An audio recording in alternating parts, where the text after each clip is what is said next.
Greetings, YouTubers out there. This is Wertech again. Just another update on my trip and some of the materials I've been working.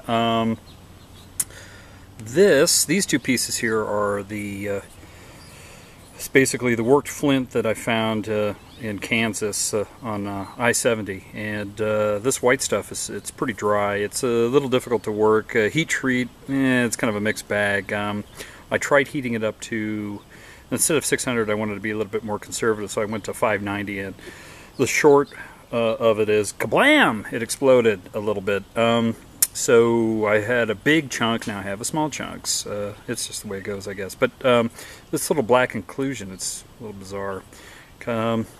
But beyond that, you've got really what is this light gray piece here. Like I say, it's really dry and it's a bit difficult to work, but it is, somewhat unique. It's so porous, if your fingers are wet, it almost sucks it right on there. So it's kind of bizarre on some level, but it is workable. But it is a little less dense than some of the flints I've worked in the past. Now, here's the other form that I found, a darker variety, and this is really the stuff that explodes when you heat it too high. So 550 I think is the max really for something like this.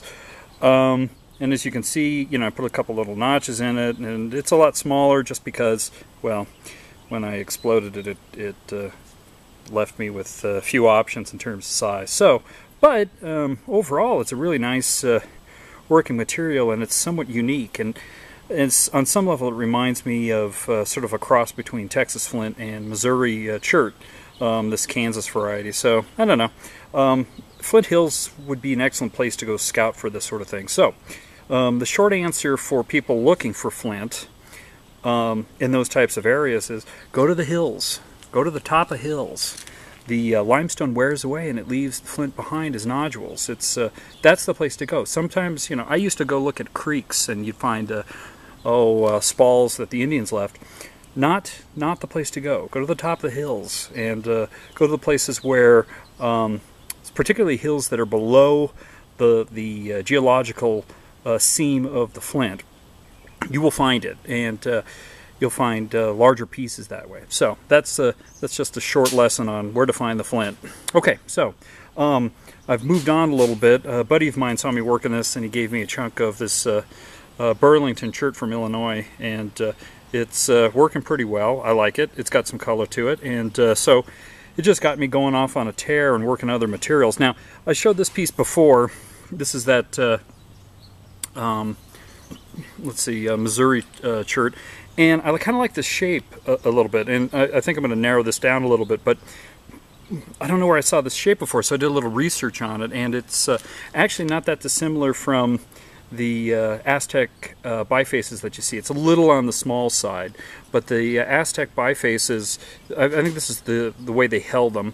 Whether they were wrapped or hafted, it's hard to say what they did with the knives. But this is a little on the small side. It should probably be about twice as big. But what they used them for, who can say?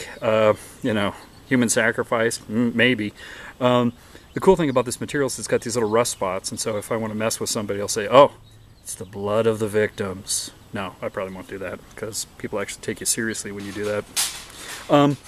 Here's a piece of, this is Oahe jasper, and I heat treated it, and it's really brought out the red. The green is kind of muted a little bit after the heat treat, but it's working pretty good. I'm not too sure what I'm going to do with it quite yet. I had to work around some flaws.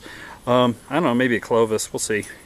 And then the last piece is way out there. This is some Belize chert. Now, a buddy of mine was cutting this raw Belize chert, and it messed up one of his blades, and so he had a pile of it and went, never again.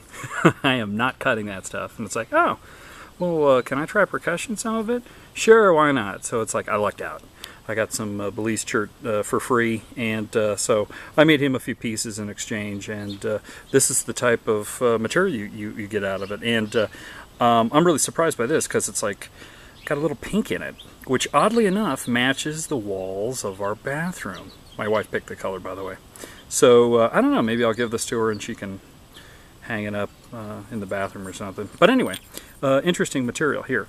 Then lastly, a buddy of mine different buddy, had some of this alabaster. And he has a wood lathe, and he was talking about this alabaster he had, and how he put it on the wood lathe and turned it. And I went, what? Really? What do you, seriously? Because of course when I think of rock, I think hard rock, and it's like, yeah, you're going to take a metal tool to rock, it's going to fly out of your hand and you know, land squarely into your temple. And it's like, no, actually, like soapstone, alabaster is really soft, and so I've been kind of goofing around with a few pieces. He had some of this, and I don't know why, he just didn't feel that it was a good enough material. Maybe it's too thin to turn, but I've got bigger pieces than this. But it's very interesting material, and you can carve it. And so I was just kind of goofing around just to see what the parameters were of what it required, and it's very soft stuff, and your finger will scrape off material, and it's talc that comes off, and it's a new material to me, and it's, well, quite frankly, amazing stuff. So I've been pondering what the uses could be. I mean, I know that people carve pipes and things like that, and you know, maybe if some folks out there have some ideas, or if there's possibly a trade, you know, if somebody wants some of this material, I can certainly send a picture of the size and the amount. I've got a couple pretty big chunks, and so maybe we can work something out. But anyway, interesting stuff. And so I've been pondering maybe, you know, carving a handle or something, and then hafting you know, some flint into it or something. It's so soft though that I wonder how you stabilize it, because you know, I mean, it doesn't really take much to remove the material, so there must be a way of sealing it. But at this point, I don't know. I haven't done enough research to really say. But I'm amazed by this stuff. I think it's really cool. So, hey, new materials, you know, something fun to look at. But anyway, this is about it. The reason I went to, just as a side story, the reason I went to Kansas was because I got a speeding ticket through Nebraska. So this was all a lucky happenstance. I was going down I-80, and I went, you know, through, cutting through a section, and the cop that pulled me over said that 3 people called me in. So I don't condone the cool crime of speeding, but yeah, anyway, it happened. So I think I was going 85 and I was 65. There's something about Nebraska for me. After a few, you know, many hours, it's I feel the need to find another state for some reason. But anyway, they had enough of my money. So I thought, well, I'll just go through I-70 and we'll see if the folks in Kansas hate me or not. Well, I got some rock. I didn't get a speeding ticket, and look what I have to show for it. Pretty slick. You know, actually, this as a display, this looks actually pretty good contrast. But anyway, that's the short story. So Flint Hills was a happy accident. I didn't even, you know, I didn't plan it. I didn't research it. I wish I'd known, or I would have spent a little bit more time you know, collecting material and maybe putting a little bit more effort into it. But it was a business trip, and I didn't have a lot of time. So anyway, that's the short of it. Just some interesting materials. The alabasters got me just amazed, and you know, some of these other materials are working out really well. And anyway, that's it. Signing off.